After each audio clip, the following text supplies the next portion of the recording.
Welcome one and all, HJ19 here at the Star Wars Celebration, here with Daren Gorton.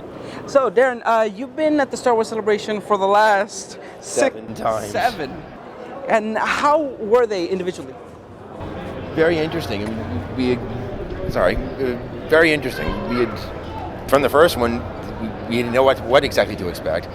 To finally get to see the actors themselves, being there and so on and so forth. Of course, when we went to Denver, it was our version of Woodstock. It rained for 2 days straight, stuck in mud. It was at the Wings Over Denver Air and Space Museum, and they had just done a refit for the building, so the grounds hadn't been resodded yet. So we were literally standing in mud in the rain for 2 days straight, and it was just like Woodstock. They ran out of food. This thing happened, that thing happened. The dealers were not happy because they were in a tent outdoors because they couldn't move the planes out because they were inside the building, so they couldn't really stick us inside that building. It was just too small. And all the dealers were not happy. They got rained on for 2 days. Then the last day, the sky finally cleared, and it was a great day. We had 20-some-odd thousand people there on the last day. And then finally, when they did Celebration 2 in Indianapolis, then they finally got their heads straight and said, okay, we'll put it indoors. Then everything went much better. Still needed work, but it was much better. The costumes were still great.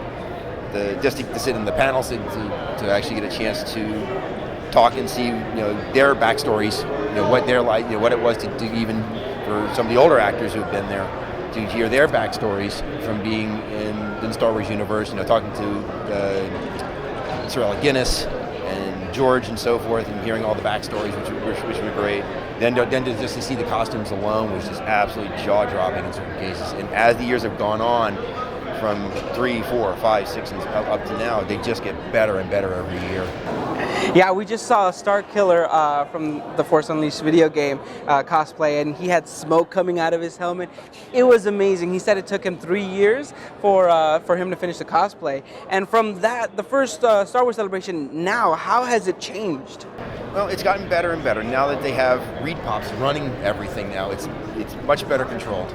They're not doing things quite as haphazardly as they had done back in the beginning. Mm-hmm. So they have learned over the years. And of course now with what this is, because this thing has gotten so big, now you need big venues like this to do something like this. And there's only a few places in the entire United States that can house all this. I mean, they have the Rancor here at this one, and they've had the X-Wing, they've had the TIE Interceptor, which is for 1 year, which I wish they could bring back. And all the other sets and so forth. So you need a lot of room to fit everything, plus all the dealers and so forth. And hopefully by today, we should hopefully see. I'm hoping between 45 to 50,000 just for today alone, and then at least that much or more for Friday and Saturday at least. Mm-hmm. But it's been great. I mean, I've been meeting people from all around the world, from Japan, Australia, New Zealand, and Japan, Germany, England, and so on. It's just a full melting pot. It just shows that Star Wars is worldwide, known around the world. People love it so much. They build their own costumes, all hand-built, hand-tooled leathers, handmade jewelry. All fully armored and plated and so on. It's just amazing. Yeah, just the amount of cosplays and how they get so detailed into it. I've seen Sabine, of course, a whole bunch of Mandalorian armor. It's just astounding, and hope maybe someday for the next Star Wars Celebration, I'd be able to do the same and maybe create my own thing.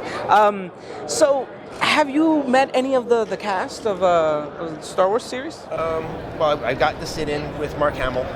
Today I sat in with Ian McDermott. Of course, I've seen him before the last convention in Orlando. Mm-hmm. I missed Carrie Fisher by that much. She was supposed to at the last celebration, but something happened and she had to take a flight back home at the time. So I just missed her. Mm-hmm. But I got this. But she was there when George was there, so I got at least to see it on the simulcast. Mm-hmm. But I wasn't sitting in the actual room. Got to see Anthony Daniels, Jeremy Bullock, and some of the other the kid who played Boba Fett. I And Steve Sansweet, of course, is the sort of the collector's collector, and of course the fan guru basically of all of this with his Rancho Obi-Wan setup that he has, and he is here today. Nice. And it's just amazing. I mean, just to see everybody here.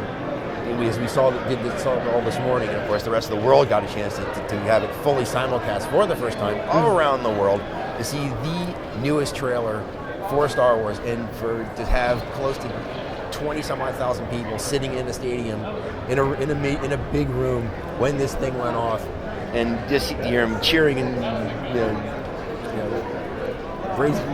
raising the roof, basically. It's absolutely amazing, and you just don't get that anywhere else. Yeah, just what were your impressions on the trailer?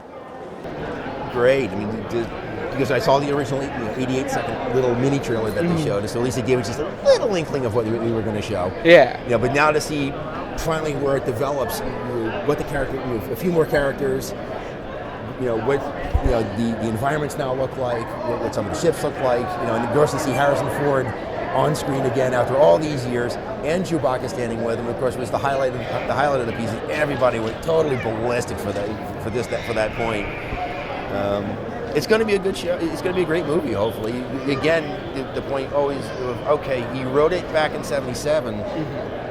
The question that's still in our minds is, okay, how much did they take from his original synopsis that he wrote back then? What parts did they keep? What did they throw out?